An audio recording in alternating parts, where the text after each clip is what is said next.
अस्सलामुअलैकुम नाजरीन, मैं हूं रामीन सैयद और आप देख रहे हैं प्रोग्राम ज़ेरे बहस। नाजरीन, गर्म लू के थपेड़ों का शिकार पाकिस्तान तहरीक इंसाफ के लिए ठंडी हवाएं बिलाखिर चलना शुरू हो चुकी हैं। 2 दिन में एक के बाद एक अदालतों से दो बड़े रिलीफ मिले। गुज़िश्ता रोज़ सुप्रीम कोर्ट ने बतौर पार्टी PTI को मखसूस नशिस्तें दी थी, तो आज इमरान खान और बुशरा बीबी को इद्दत के दौरान निकाह केस में बरी कर दिया गया और किसी और केस में मतलूब ना होने की सूरत में उन्हें फौरी रिहाई का हुक्म दे दिया गया है। अब ये केस दायर किया था बुशरा बीबी के साबिक शौहर खावर मानिका ने, जिनको 6 साल बाद ये ख्याल आया था कि बुशरा बीबी ने उनसे तलाक के बाद इद्दत की मुद्दत पूरी किए बगैर दूसरा निकाह कर लिया था। इस केस में ट्रायल कोर्ट ने बुशरा बीबी और खान साहब को 7 साल कैद की सज़ा सुनाई थी, मगर आज सेशन अदालत में ट्रायल कोर्ट के इस फैसले को ओवरटर्न कर दिया गया। इस केस को नाजरीन ख़वातीन के हुकूक़ के हवाले से भी काफ़ी सेंसिटिव समझा जा रहा था, क्योंकि इसमें एक खातून के माहवारी के आयाम अंडर डिस्कशन आए, जो कि एक नहायत निजी मामला है। और दूसरा ये कि ऐसा मुआशरा जहाँ ख़वातीन का तलाक लेना और दूसरी शादी करना पहले ही टैबू समझा जाता है, स्टीरियोटाइप समझा जाता है, वहाँ पर इस तरह के केसेस ख़वातीन के लिए मज़ीद मुश्किलात खड़ी कर सकते थे, क्योंकि खावर मानिका की तरह कोई भी मर्द 6 साल बाद खड़े होकर ये दावा कर दे कि उसकी साबिका बीवी ने इद्दत पूरी किए बगैर शादी की थी, उसको अदालतों में घसीटे, हरासा करे, कैरेक्टर असैसिनेशन करे, जिस तरह मानिका साहब ने की, तो एक इंतहाई बैड प्रेसिडेंट सेट हो जाता। अब सवाल ये है कि क्या इमरान खान और बुशरा बीबी को रिहाई मिल जाएगी या अभी मज़ीद केसेस में उन्हें उलझाया जाता रहेगा? इसी पर बात कर लेंगे प्रोग्राम हिस्से में। हमें ज्वाइन कर रहे हैं सीनियर तज़ियाकार नज़्मु साक़िब साहब, राव खालिद साहब और साक़िब बशीर हमारे साथ मौजूद हैं। आप सभी का बहुत शुक्रिया। नज़्मु साक़िब साहब, ये केस जब बना, इसमें जब सेशन अदालत की जानिब से, ट्रायल कोर्ट की जानिब से जब फैसला आया, तब आपके क्या तासुरात थे? आज आपके क्या तासुरात हैं? और आप समझते हैं कि अब इस केस से जान छूट गई खान साहब की और बुशरा बीबी की, या फिर अभी इसमें कुछ और पॉसिबिलिटीज़ हैं? सबसे पहले तो आपने बहुत अच्छा इंट्रो दिया, जिसमें आपने ठंडी हवाओं का जिक्र किया कि वो चल रही हैं। तो आपके लाखों नाजरीन के लिए बताऊंगा कि कल वाला केस जो मखसूस नशिस्तों वाला था, या आज वाली जो रिलीफ मिला है, ठंडी हवाएं तो चल रही हैं, लेकिन सूरज जो है ना वो अभी सवा नेज़े से हटा नहीं है। अच्छा, तो सूरत हाल कुछ इस किस्म की है। ठीक है। ये केस जो है ये कहाँ जाएगा? अभी देखिए, ट्रायल कोर्ट ने फैसला किया, हाँ। सेशन कोर्ट में ये जो आपकी एडिशनल सेशन कोर्ट है, इसने आज फैसला दिया है ना। बिल्कुल। अब इसके बाद ये है कि जो दूसरी पार्टी है जिसमें खावर मानिका साहब हैं और उनके हमनवा हैं, उनके ऊपर उनके पास चॉइस तो है, वो इसको आप हाई कोर्ट में ले जाएं। अच्छा। हाई कोर्ट में जो है वो चूंकि देखा जाता है जी, कोई कानूनी मसला ऐसा तो नहीं था जो ट्रायल कोर्ट ने मिस कर दिया या सेशन कोर्ट ने मिस कर दिया, तो ये तो 5 मिनट के अंदर अंदर वहां भी खत्म हो जाएगा। अच्छा। लेकिन अगर आपने जिद पकड़ी हुई है तो आप हाई कोर्ट जा सकते हैं। हाई कोर्ट भी आपके खिलाफ फैसला नहीं करती, यानी आपके हक में फैसला नहीं करती, तो फिर आपके पास 2 और फोरम ऐसे हैं जिन पे आप इसी चीज को लटका सकते हैं, लमका सकते हैं, इसको दूर तक खींच सकते हैं। एक है आपकी इंट्रा कोर्ट और दूसरी है आपकी सुप्रीम कोर्ट। सुप्रीम कोर्ट के बाद भी वो लोग जो है ना नहीं छोड़ते और रिव्यू वगैरह की बातें करते हैं। गुजारिश ये होगी खावर मानिका साहब से और वो सारे लोग जो कि मुद्दई हैं इसमें, कि खुदा का खौफ कीजिए, अब मेरा ख्याल है बस कर दीजिए। ये तो उनसे गुजारिश है। और उसके बाद आते हैं आपके इस फैसले की तरफ। जो आज का फैसला आया है उसमें जो अहम बात है वो ये है कि खान अगर किसी और मुकदमे में मतलूब नहीं तो उसको रिहा कर दिया जाए। इस सिलसिले में गुजारिश ये है कि 20 केसेस हैं, कुछ तो बिल्कुल मामूली नौइयत के केस बनाने के लिए बस बनाए गए। मिसाल के तौर पे तोशा खान के खाना केस है, वो ऐसे ही बना दिया, और ये जो इद्दत का केस है ये ऐसे ही बन गया। फिर उसके बाद आपका वो जो 190 मिलियन का है, उसमें हमने देखा 190 मिलियन पाउंड का जो केस है अल-कादिर ट्रस्ट वगैरह, उसमें हमने देखा कि एवन फील्ड का केस अगर दाएं बाएं हो जाता है, फ्लैगशिप का अगर हो सकता है, तो ये भी हो सकता था। फिर उसके बाद 2 अहम केसेस ऐसे हैं रामीन जो मैं समझता हूं, और उन 2 में से भी एक अहम तरीन है, उसकी तरफ इशारा करता हूं कि काश ये ना होता तो आज खान जो है वो इस तरह से जेल में ना होते। वो 2 केस कौन से हैं? एक केस है जो कि आपका साइफर केस है, जिसमें कि ना सिर्फ सीक्रेट एक्ट आया बीच में, सीक्रेसी और हुकूमत के जो सीक्रेट हिसाब किताब है वो पब्लिक में लाने वाली बात, और उससे भी बढ़ के कि 2 मुल्कों के ताल्लुकात में जो हमारे वहाँ पे सफ़ीर थे असद मजीद साहब, उन्होंने अपने रिटन बयान में ये बताया कि जी इस तरह से डोनाल्ड लू से बातचीत हुई, लेकिन इससे दोनों मुल्कों के यानी यूनाइटेड स्टेट्स ऑफ अमेरिका और पाकिस्तान के ताल्लुकात पे असर पड़ा ये।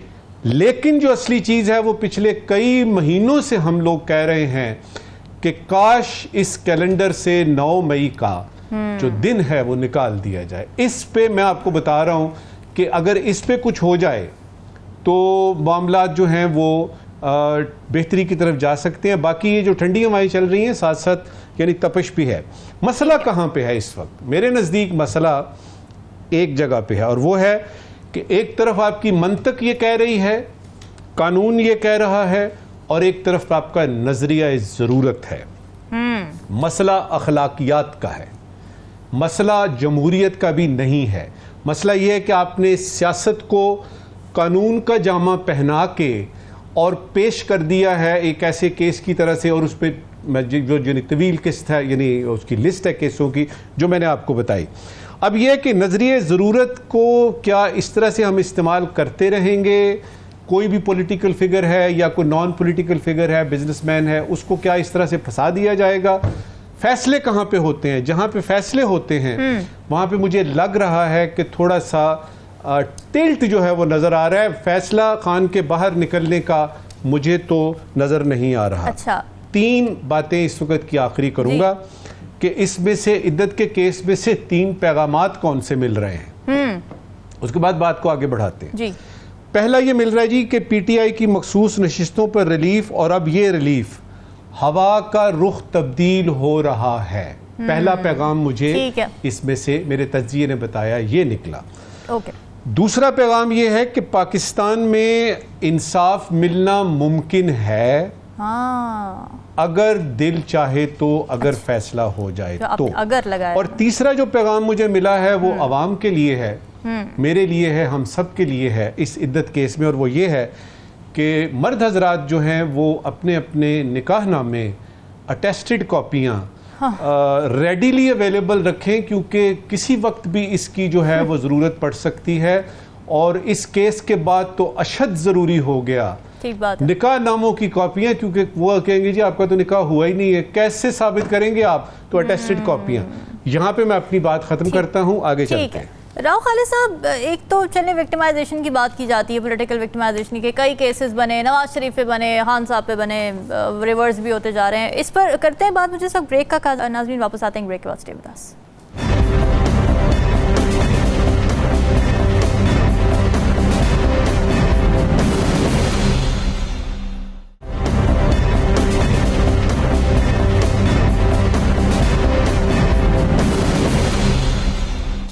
वेलकम बैक जी। राव खालिद साहब, अभी हम ठंडी हवाओं की बातें कर ही रहे थे कि फिर से लू चलने लग गई। खबर ये आई है कि तोशा खाना का जो एक अपडेटेड वर्जन है 2.0 उसमें गिरफ्तारी डाल दी गई है इमरान खान की और बुशरा बीबी की।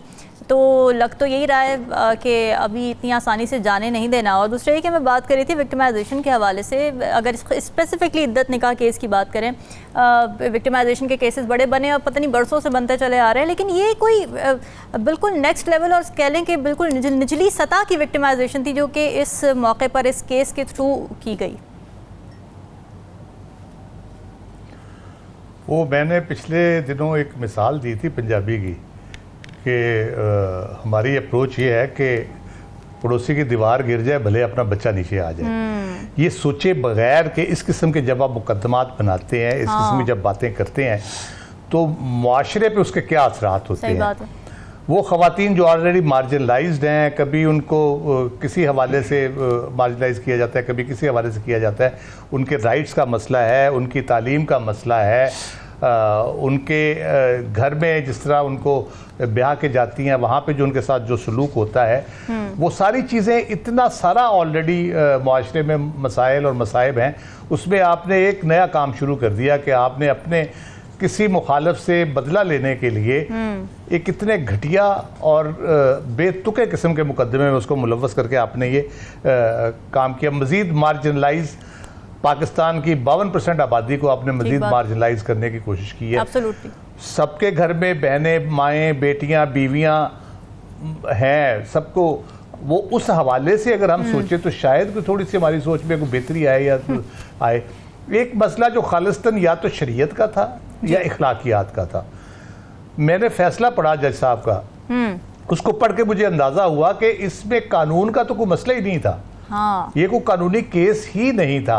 जो दावेदार है इस सारे केस का, वो आदमी अब कह रहा है, जो कि पहली स्टेज थी, अब कह रहा है कि जी उलमा से और इस्लामी नजरियाती काउंसिल से आप राय ले लें।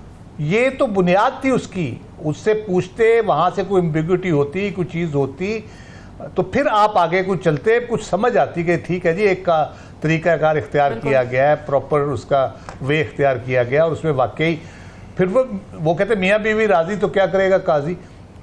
When they are happily married, उनकी शादी हो गई है, अगर उसमें कोई कह ले के कोई प्रॉब्लम थी तो दोबारा उन्होंने निकाह करके वो सुकम दूर कर लिया, तो उसके बाद क्या मसला रह गया सही था? बात है। सिवाय इसके कि आपने एक मुखालिफ से बदला लेना है, उसको एक ऐसे घटिया किस्म के मुकदमे में आपकी कोशिश थी कि उसको ख्वार किया जाएगा। ये तो सारी कालक आपके मुंह पे बली गई। जो लोग भी इसमें मुलव्वस थे, जो लोग भी इसके पीछे थे, उनका मुंह इस तरह काला हुआ है कि अब वो धुल नहीं सकता। ये मैं आपको बताऊं, इस फैसले के बाद खास तौर पे जहां मर्जी चले जाएं, ये वो धुलेगा नहीं। ये उनका जिस किस्म के कालक उन्होंने अपने मुंह पे मल ली है। दूसरी बात जो है, अभी इमरान खान साहब की गिरफ्तारी हो गई है, बशीर बीबी की भी हो गई है, तो वो नजम साकिब साहब ने भी बात की, मैं भी यही बात करने वाला था कि उनका रिलीफ तो मिल रहा है लेकिन रिहाई नहीं हो रही। उसकी बुनियादी वजह है हुक्मरानों का खौफ। जो हमारे हुक्मरान हैं उनको ये खौफ है कि जिस किस्म के इमरान खान की पॉपुलैरिटी है, जिस किस्म की अवामी हमायत है, बल्कि तारीखी अवामी हमायत है, हम अगर पाकिस्तान की हिस्ट्री के हवाले से देखें तो ये जब बाहर आएगा इमरान खान तो उनकी सियासी मौत होगी। ये अच्छा, आदि तो हो चुकी है। तो ये करने से, ये सब करने से कौन सी उनकी पॉपुलैरिटी खत्म हो रही है या हुकूमत की बड़ी चार चांद लगते जा रहे हैं? मजीद हुकूमत जारी है उसी तरफ मैं जी उसी तरफ उसी तरफ ही लेके जा रहा था मैं कि क्या फ़ायदा होगा। ये अब हिकमत अमली ये है कि स्टेप वाइज करके, आहिस्ता आहिस्ता करके वो किया जाए किसी तरीके से कि उनकी जब रिहाई हो तो जो पुरजोश इस्तकबाल है, जो अवाम में एक वलवला होगा उस पर, या कुछ जज्बा होगा या जुनून होगा, तो वो उसको किसी तरीके डिल्यूट किया जाए। जब रिहाई हो तो वो बस ऐसे निकले और चुप करके बनी गल आ जाए।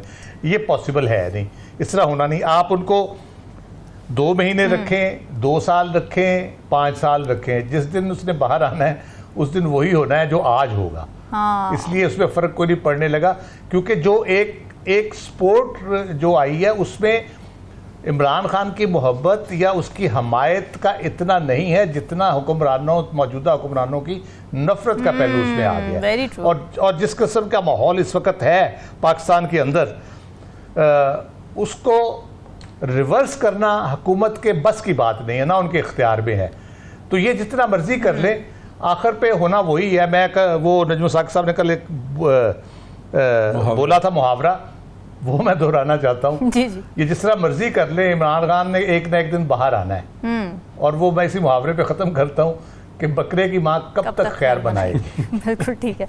साकिब, ये बताएं कि स्कोर कार्ड होता है ना, खान साहब के या बुशरा बीबी के केसेस का स्कोर कार्ड अब कहाँ तक पहुँचा? कौन सा केस है जिसमें कन्विक्शन हुई, किस में ख़त्म हुई, किस में इम्कान है, किस में गिरफ्तारी हुई, किस में ख़त्म हुई, किस में इम्कान है? ज़रा अगर आप एक रन डाउन हमें दे दें। एक सिर्फ इद्दत के केस पे एक कमेंट करके फिर जो है वो इमरान खान के केसेस के हवाले से मैं बताता हूँ कि इद्दत के केस में बड़े हैरान कुन तौर पर ये 1 और 2 फरवरी को बड़ा स्पीडी ट्रायल हुआ। मतलब 16 जनवरी को इसमें फर्द जुर्म आयद हुई और 1-2 फरवरी को स्पीडी ट्रायल हुआ, 3 को फैसला आ गया। और उस वक़्त जो इमरान खान जो है, इनकी जानिब से ये कहा गया कि हम एक गवाह लाना चाहते हैं और उस गवाह को कल लाएंगे। तो अदालत ने इजाज़त नहीं दी थी, लेकिन अब जो है वो आज, क्योंकि खावर मालिका पिछले 1 हफ्ते से कोशिश कर रहे थे, हाई कोर्ट भी गए कि इस मामले को लिंगर ऑन किया जाए। उन्होंने आज ये कहा कि अगर ये गवाह लाना चाहते हैं तो हम एग्री हैं, इनको जो है गवाह लाने की इजाज़त दी जाए और हमारे एडिशनल जो है वो भी जो हम एविडेंस लाना चाहते हैं वो भी लाए। अच्छा, जो हमेशा से इस किस्म के जो सबूत हैं, इस किस्म की चीज़ें, ख़ास तौर पर जो मेडिकल करवाने के हवाले से उन्होंने बात की, वो बड़ी हैरान कुन थी। और आखिरी सिर्फ पॉइंट के जज साहब ने ये लिखा है कि खावर मानिका ने ये कहा कि 2 जनवरी 2018 को उनको ये पता चल गया कि इमरान खान और बुशरा बीबी का निकाह हो गया है और उन्होंने 23 नवंबर 2023 23 को ये कंप्लेंट जो है वो फाइल की 6 साल के बाद, और 6 साल के बाद कहा कि मैं तो रुजू करना चाहता था, तो उन्होंने कहा कि ये अदालत के लिए हैरान कुन है। ये भी बताइए कि ट्रायल कोर्ट का जो फैसला ज़ाहिर है ओवरटर्न किया, ट्रायल कोर्ट के फैसले के कौन कौन से लकूनाज निकाले गए इस फैसले के अंदर कि कैसे वो फैसला गलत था? ट्रायल कोर्ट के लकूनाज एक तो है नहीं, एक से जायद हैं, दर्जनों लकूनाज हैं। यही जो सिंपल जो सादा सी बात जो अदालत ने लिखी है, जिस पे उन्होंने कंक्लूड किया है कि 2 जनवरी 2018 को आपको पता चल गया और 23 नवंबर 2023 को आपने कंप्लेंट फाइल की कि मैं 2018 में रुजू करना चाहता था। अदालत ने लिखा है रुजू का वक्त गुजरे 6 साल गुजर गए हैं और उनकी एक निकाह फिर निकाह एडमिटेड है, जो निकाह की जो पोजीशन है उनका निकाह भी वैलिड हो गया। वो जो इन्होंने कहा था कि वो जो फ्रॉडलेंट मैरिज है, फ्रॉड या बदनीति डिसऑनेस्टी की मैरिज, वो भी नहीं है। तो उन्होंने कहा कि 6 साल के बाद याद आया, तो जो ट्रायल कोर्ट ने बड़ा हैरान जो है वो फैसला दिया था और जो है वो उसको कन्विक्ट कर दिया था। अब जो इनके केसेस की बात है, जो इमरान खान साहब और बुशरा बीबी, उनको एक तो तोशा खाना के केस में गिरफ्तारी डाली गई है। इमरान खान साहब के खिलाफ लाहौर में और रावलपिंडी में 9 मई के केसेस हैं। इसके अलावा नैब का ये केस है तोशा खाना का, FIA में उनका केस है। लाहौर पंजाब की हुकूमत ने ये कहा था कि उन्होंने कोई केस जो है वो बना रहे हैं। केसेस की लिस्ट जो है वो बढ़ती जा रही है। मुझे वो लम्हा याद आ रहा है कि ये इनकी जब 5 अगस्त को पहली दफ़ा गिरफ्तारी हुई थी, तो एग्जैक्टली 28 अगस्त को उस केस में उनकी जमानत हुई, तो हमें पता चला कि साइफर केस में उनकी गिरफ्तारी जो है वो पड़ चुकी है। और आज जब हम ये बात कर रहे हैं जुलाई 2024 में, तो साइफर केस किस्सा पारीना जो है वो बन चुका है कि साइफर केस में उनकी बरियत हो चुकी है। तो ये जो तीसरा तोशा खाना का केस है, ये जो केस अभी बना है, उस केस में उनकी जो है वो जमानत बहुत दूर तक, तवील अरसे तक जो है वो ऐसा नहीं कह सकते कि नहीं होगी, उनकी जमानत बहुत जो है वो जल्दी हो जाएगी। इस जो केस है, ये वाला जो केस अभी जो है बनाया गया है, लेकिन इसमें इंटरेस्टिंगली गवर्नमेंट ने तकरीबन कुछ अर्सा कबल, महीना डेढ़ कबल 2.0 जो बनाया है इन्होंने नया केस, ये क्या, इसके अंदर क्या क्या चीजें अभी निकाली गई हैं जो पिछले तोशा खाना से डिफरेंट है? एक तो बड़ा हैरानकुन मामला मुझे समझ आ रही है कि तोशा खाना में ये तीसरा केस है। पहला इलेक्शन कमीशन ने कन्विक्ट किया, फिर तोशा खाना नैब ने एक बनाया, दूसरा गिफ्ट्स का ही केस है। ये गिफ्ट्स का ही केस है सारा। अब क्या ये एक बड़ा अजीब सा है। वैसे लॉ ये है कि आपके एक जुर्म पे एक ही केस होगा, एक ही FIR होगी, एक ही दफा सजा हो सकती है। अब मुझे ऐसे लग रहा है कि हर 3 महीने बाद एक नैब जो है वो तीसरा केस ले। मैं वही कह रहा हूं कि ये केस जब जाएगा जो सुपीरियर कोर्ट्स के सामने, तो वो ये केस बरकरार नहीं रह सकेगा, क्योंकि एक ही जुर्म में आप 3-3 केस कैसे बना सकते हैं कि नहीं वो उस केस पे हम क्लियर नहीं कर सके, तो आप नया केस ले आए हैं। 7 नए तहाइफ की लिस्ट बाहर आई है। ये पहले तोशा खाना का जो केस बना था, ये तहाइफ उसमें सामने नहीं आए थे, अब सामने आए हैं। ये भी बड़ी अजीब सी बात है। असल में मैं वही बात कर रहा हूं कि ये केस बरकरार नहीं रह सकेगा। ये तो क्लियर कट जो है वो बदनीति फिर नजर आती है कि इसका मतलब ये हुआ कि आपने पहले आइडेंटिफाई किया, क्योंकि ये जो तहाइफ वाला सारा सर्कल है, ये तो 2019, 18, 19, 20, 21 में खत्म हो गया ना। 22, 23 और 24 ऐसा नहीं है कि आप 24 के हैं तो वो क्योंकि पहला केस हो चुका था और दूसरे में आया, ऐसा नहीं है। तो इसलिए ये मतलब ये क्लेम करना कि उसके हवाले से कहना कि नहीं ये बाद में गिफ्ट की तफसीलात आई है, ऐसा जो है वो मुमकिन नहीं है। और ये केस जो है वो बरकरार रहना मेरा नहीं ख्याल के। एक और जो चीज़ मैं ऐड करना चाह रहा था कि गवर्नमेंट ने पिछले तकरीबन 2 हफ्ते 3 हफ्ते पहले 2 ऑर्डिनेंस जारी किए थे। ट्रिब्यूनल वाले ऑर्डिनेंस पे हमने बहुत ज़्यादा बात की।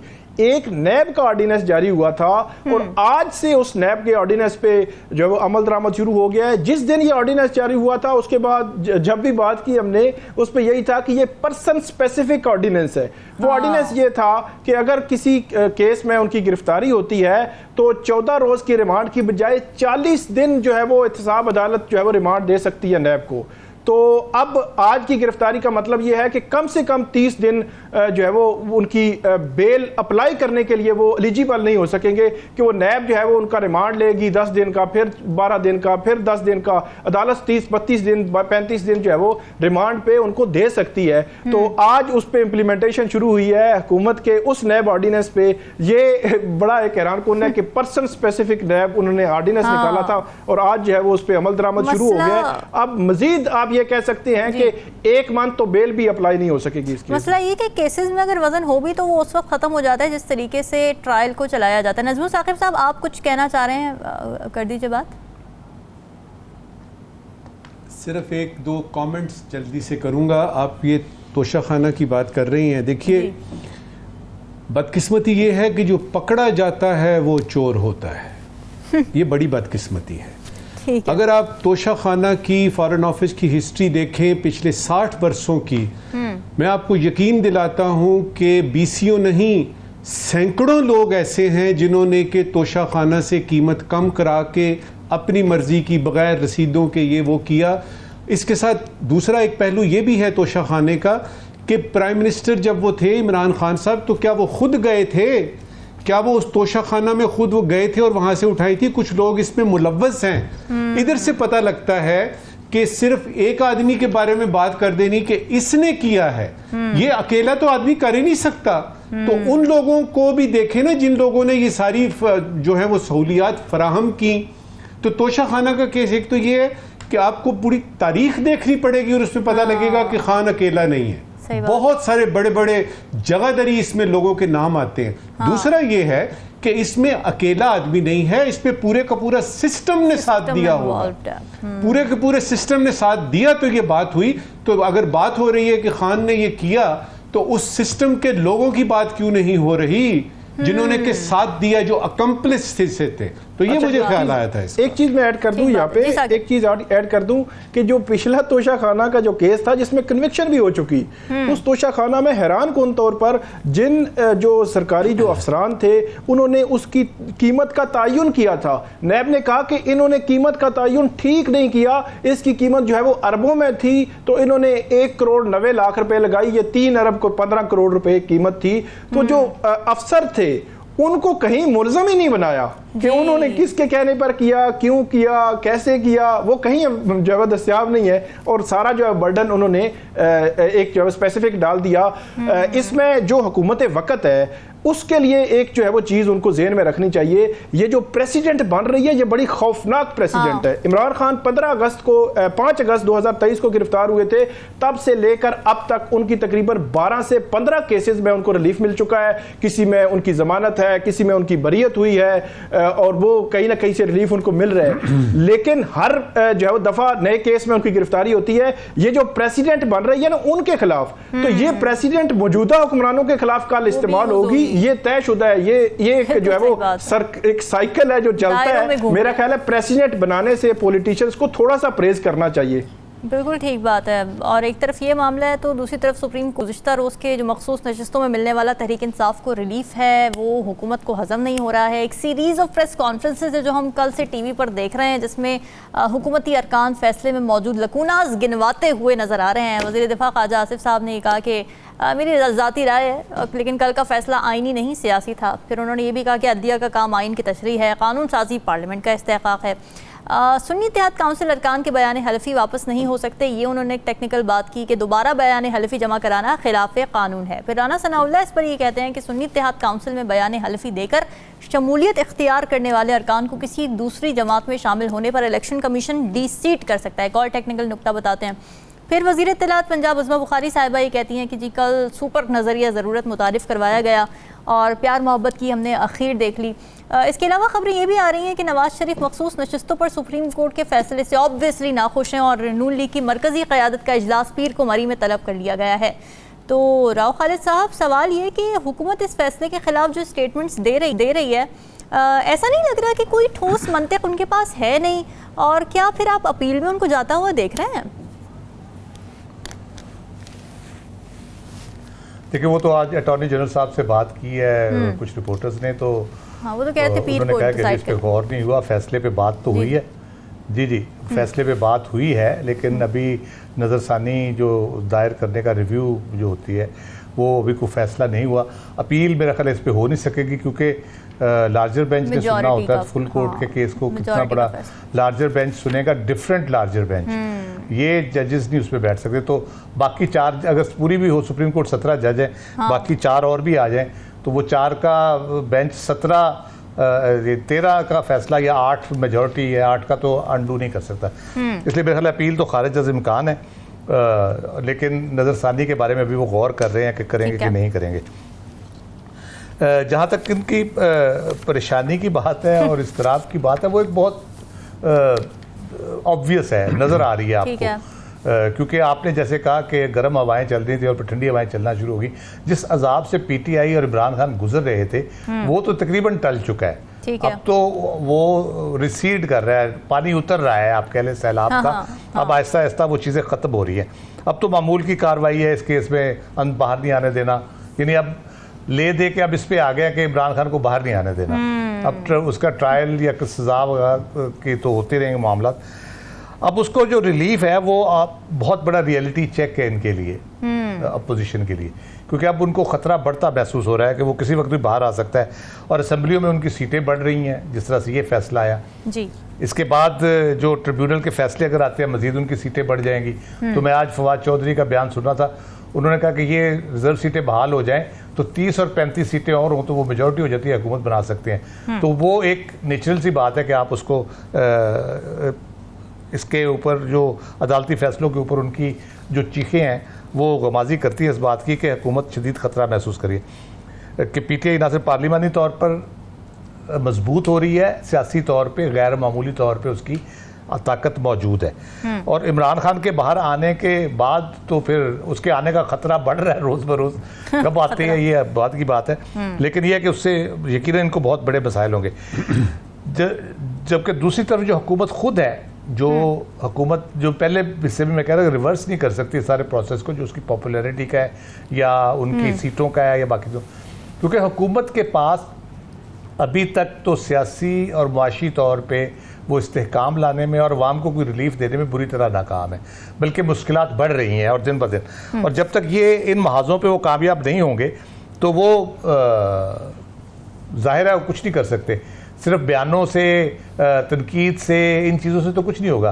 आप अगर बद्दुआएं देंगे दुश्मन की तोपों में कीड़े पड़ जाएं तो वो कीड़े नहीं पड़ने लगे, पड़ भी जाएं तो वो तोपें तो चल जाएंगी, फिर भी कीड़ों ने तोपों को रोक थोड़ी लेना है। तो इसलिए इनकी जो है इस्तराब वो दिन ब दिन बढ़ता चला जा रहा है। दूसरी बात, जो वो फैसले पे जो बुनियादी तौर पे जो तनकीद कर रहे हैं, जो उसमें बयान दे रहे हैं, दो चीज़ें हैं उसमें।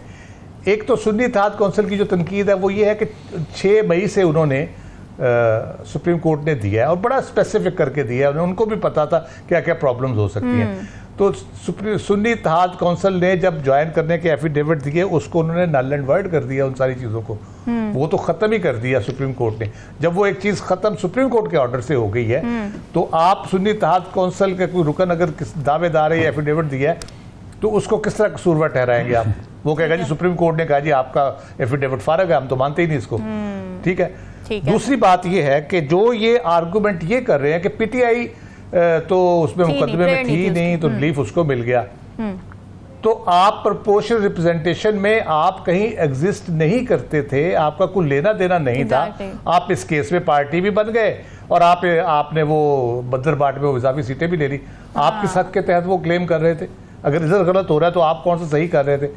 तो पीटीआई दावेदार थी, हमेशा से थी, पहले दिन से थी। सलमान अकरम राजा खुद थे, फिर कमल शोजब जो थी वो पीटीआई की उसके अपेलेंट के तौर पे आई।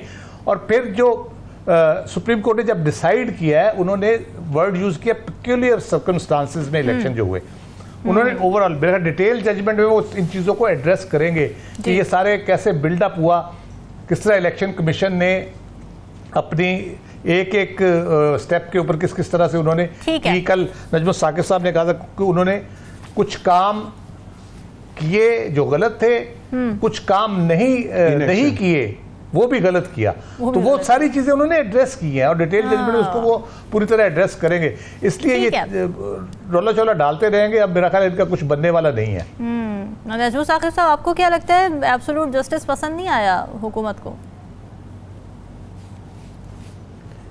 देखिए, एक तरफ तो खान को रिलीफ होने की मिलने की बात हो रही है, पीटीआई को राव साहब ने बड़ा अच्छा कहा, ये एक तरफ रखते हैं। दूसरी तरफ ज़रा हुकूमत के साथ थोड़ी सी इजहार हमदर्दी भी बनती है। अच्छा, वो क्यों बनती है? देखिए वो इस तरह से, जावेद लतीफ़ साहब ने पिछले कुछ दिनों पहले फरमाया कि ये हुकूमत हम पे थोपी गई है। ओहो बेचारे, ये हुकूमत हम पे थोपी गई है, यानी फोर्स किया गया है हमको। जी। लेकिन बहरहाल चूंकि थोपी गई है, अब आ गई है तो उसको चलाना तो है। तो जरा ख्वाब तो देखिए कि कल के फैसले से पहले हमारे ख्वाब क्या थे। वो सारे के सारे ख्वाब टूट गए हैं। अच्छा। 2/3 अक्सरियत का ख्वाब टूट गया। सेंटर और सूबों में सीटों की तादाद कम हो गई। ठीक है। पीटीआई को बहसियत एक सियासी जमात तस्लीम किया गया जो कि हमारे दिल पे एक छुरे की तरह से लगा। फैसला ही हक में नहीं आया टू बिगिन विद। अच्छा, उसके बाद मुस्तकबिल के अंदेशे और वो जो खौफ हैं कि ये हुकूमत जो है कहीं इसको तो नहीं कोई खतरा पेश आ रहा, कहीं हम परफॉर्मेंस में तो नहीं दाएं बाएं हो रहे, ये कहीं हवा मुख्तलिफ रुख में चलनी तो नहीं शुरू हो गई, और खुदा ना खास्ता कहीं खान तो नहीं बाहर आ रहा। हाँ। ये सारे खदशात, ये सारे जो हैं, ये इस्तराब नहीं पैदा होगा तो क्या होगा। लिहाजा मेरे नज़दीक ये हुकूमत वक्त जो है ये इजहार हमदर्दी इनके साथ करना चाहिए कि ये वाक़तन इस फैसले के बाद से हमदर्दी के लायक हैं। एक बहुत ज़रूरी काम मेरी जल्दी से बताऊंगा। लेकिन मुझे एक छोटी सी और बात का जवाब देते हैं। ये इस सिचुएशन में जो इतने खदशात, इतने खौफ हैं, तो हुकूमत को तो इस्तीफ़ा दे देना चाहिए। क्या फ़ायदा इस तरह की हुकूमत चलाने का? 35 साल तक मैंने हुकूमत की नौकरी की रामीन, और उसमें मेरा पेन और मेरा ब्रीफ केस तैयार होता था। देखिए, ये बड़े हौसले की बात होती है। सीट को छोड़ना बड़े हौसले की बात होती है। जब मुझे कोई ये कहता है ना जी, हत्ता कि मैं आपको खान की एक बात याद दिलाता हूँ। खान ने ये कहा, आखिरी दिन थे हुकूमत के, तो उन्होंने फरमाया कि मेरे हाथ बंधे हुए थे, मैं कुछ नहीं कर सकता था। आपको याद आई है वो स्टेटमेंट? एग्जैक्टली। यकीन कीजिए, मुझे उस वक्त मेरे चेहरे पे एक मुस्कुराहट आई और मैंने कहा कि अगर आपको, मैं प्राइम मिनिस्टर हूं, हाँ, मुझे काम नहीं करने दिया जा रहा, इस्तीफा, मैं वहां पे क्यों बैठूं? एग्जैक्टली। मुझे तो इस्तीफा तो सबसे पहले। और उससे आपको ये देखिए, ये जो मॉरल हमारी है ना, जो हमारी अखलाकियात के मसले पेश आए हुए हैं, मैं बार बार ये कहता हूं, मसला हमारा बुनियादी है ये अखलाकियात का।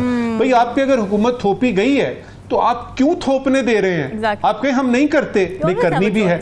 फिर ये है, आपने देखा होगा अक्सर लोग रामीन, होता ये है कि जी ये तो हुकूमत ने हमें कहा तो हम सफ़ीर बन के हम चले गए और फलानी हमने पोजीशन लेनी पड़ी क्योंकि हमें हुकूमत ने कहा। नंबर एक तो हुकूमत आपको कहती नहीं है, आप लाइन में लगे होते हैं और सिफारिशें करा करा के आपका हशर हुआ होता है। दूसरा ये कि अगर आपको वाकई हुकूमत कहती है तो आप इनकार क्यों नहीं करते?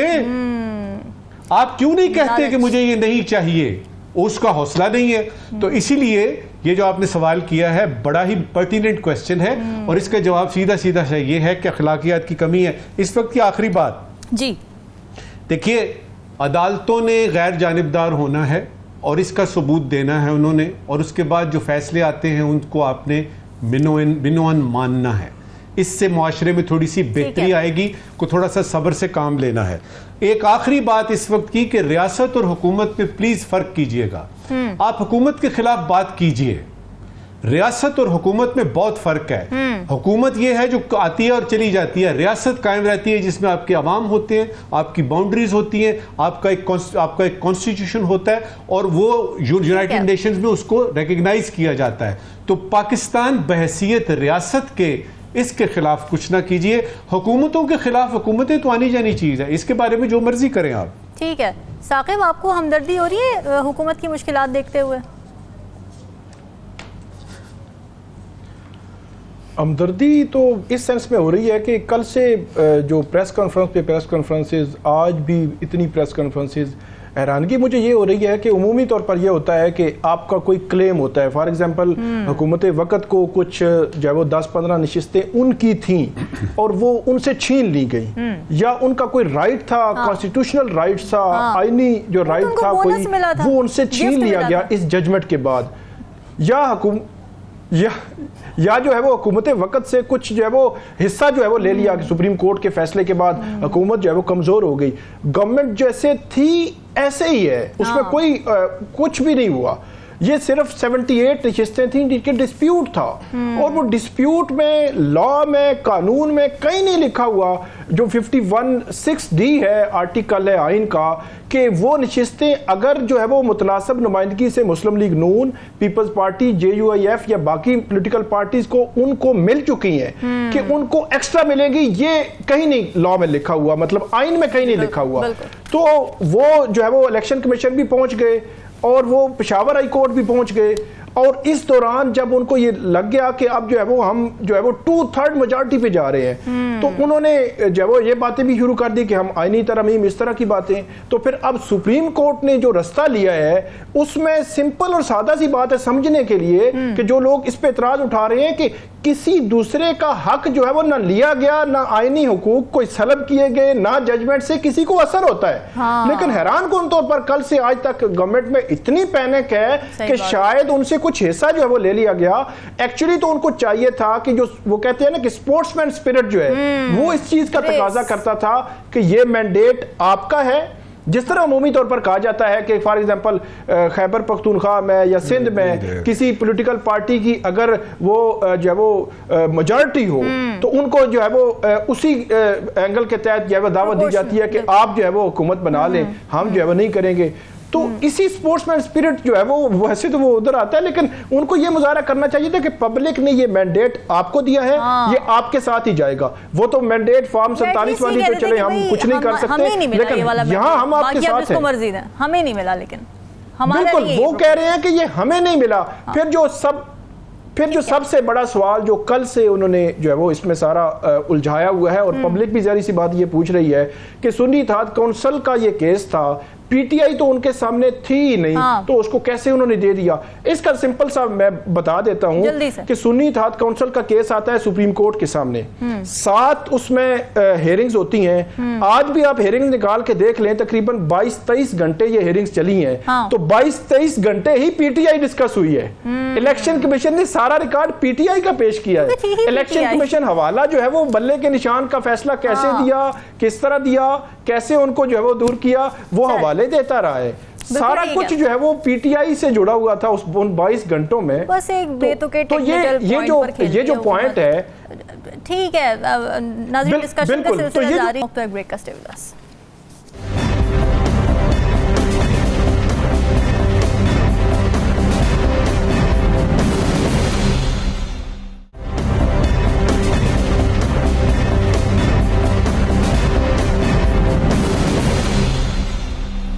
वेलकम बैक नाज़रीन। आज दुनिया भर में यौम शहदाए कश्मीर मनाया जा रहा है। 13 जुलाई 1931 को उस वक्त के डोगरा राज के हुक्म पर सरकारी एहलकारों ने फायरिंग करके श्रीनगर जेल के बाहर उन 22 कश्मीरियों को शहीद कर दिया था, जो एक कश्मीरी रहनुमा अब्दुल कदीर के ख़िलाफ़ मुकदमे की कार्रवाई देखने के लिए दीगर लोगों के साथ वहाँ पर मौजूद थे।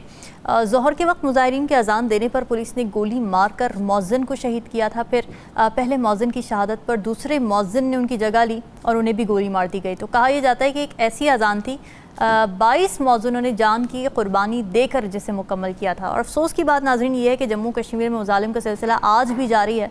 2019 के बाद जब से मोदी हुकूमत ने जम्मू कश्मीर की खुसूसी हैसियत ख़त्म की, कश्मीरियों पर भारतीय मुजालिम बढ़ चुके हैं। ये स्टैट्स और रिपोर्ट्स हमें बताती हैं।